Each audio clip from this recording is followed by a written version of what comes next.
वक्रतुण्ड महाकाय सूर्यकोटिसमप्रभ निर्विघ्नं कुरु मे देव सर्वकार्येषु सर्वदा।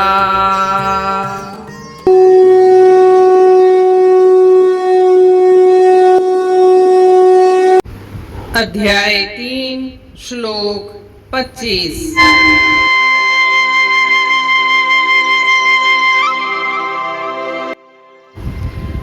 सक्तः कर्मण्य विद्वांसो तथा कुर्वन्ति भारत कुर्यात् विद्वांस तथा सक्तश्च चिकुर्षुर लोकसंग्रहम्।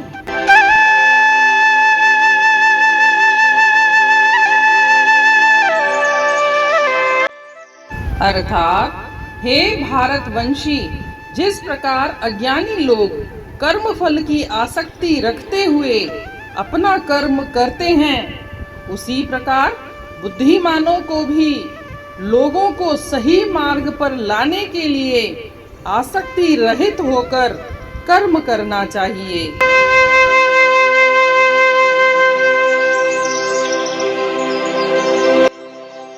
जैसा कि हम अभी तक पढ़ चुके हैं, श्री कृष्ण भगवान बार बार यही संदेश दे चुके हैं कि कर्म योग का सिद्धांत है आसक्ति रहित होकर कर्म करना। आसक्ति किस में नहीं है रखनी? फल में आसक्ति नहीं है रखनी। और कर्म फल के बारे में सोचना भी नहीं है, क्योंकि कर्म करना तो तेरा अधिकार है, पर फल के ऊपर तेरा अधिकार नहीं है। इसलिए कर्म योग का बेसिक प्रिंसिपल है फल के बारे में नहीं सोचना, फल के बारे में चिंतन नहीं करना, आसक्ति रहित होकर कर्म करना।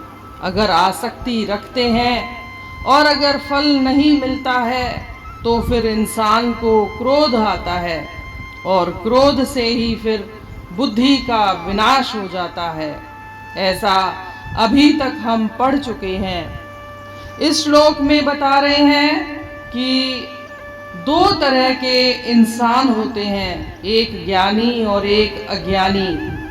जिस तरह से अज्ञानी लोग कर्म फल में आसक्ति रखकर पूरे जोश और उत्साह के साथ कर्म करते हैं, उनका एक टारगेट होता है कि हमें यह प्राप्त करना है तो करना ही है, कैसे भी करके करना ही है। उनका एक ही टारगेट हो जाता है, एक ही उनका उद्देश्य हो जाता है कि यह चीज हमें हासिल करनी है तो करनी ही है।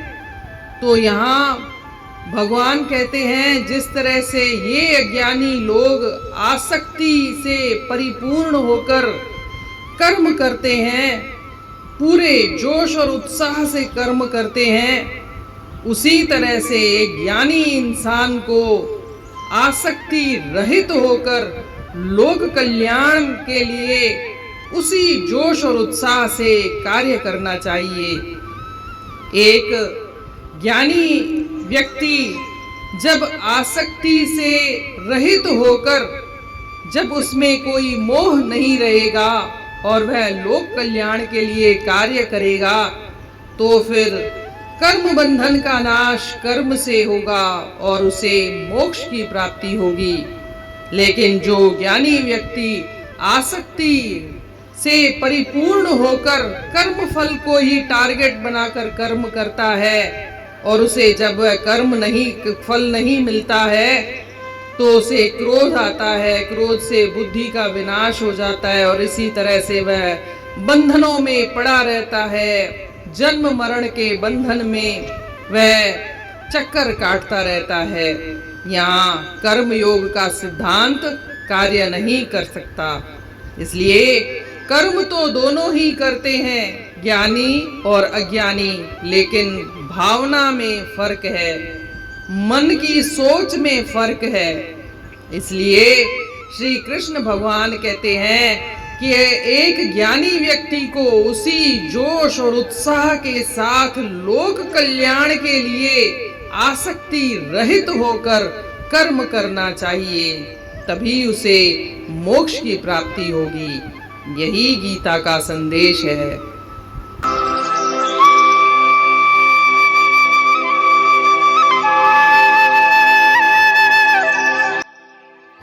And ignorant people perform their duties with attachment to the results.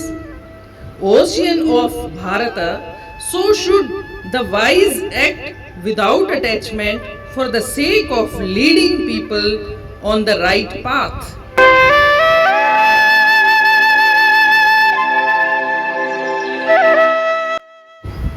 रहन कर्म में जीअं था मूर्ख मगन, लगल रात ॾींहं खेन कम जी लगन, सियाणा बि तीअं कर्म निष्काम कन, त जीअं नीति सां आम माण्हू हलन।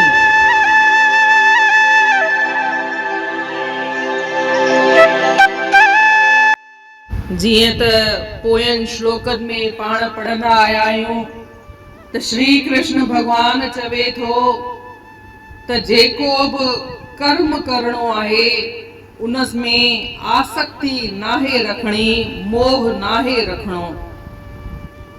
जे मोह था रखूं ऐं उहो फल असांखे नथो मिले त इंसान खे गुस्सो थो अचे ऐं गुस्से सां ई बुद्धीअ जो विनाश थो थिए।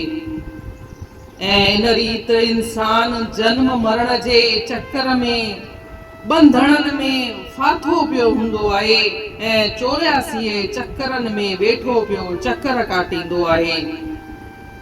इन करे कर्म योग जो सिद्धांत ई आहे त असांखे कर्म फल जे बारे में नाहे सोचणो, असांखे उन जे बारे में चिंतन नाहे करणो।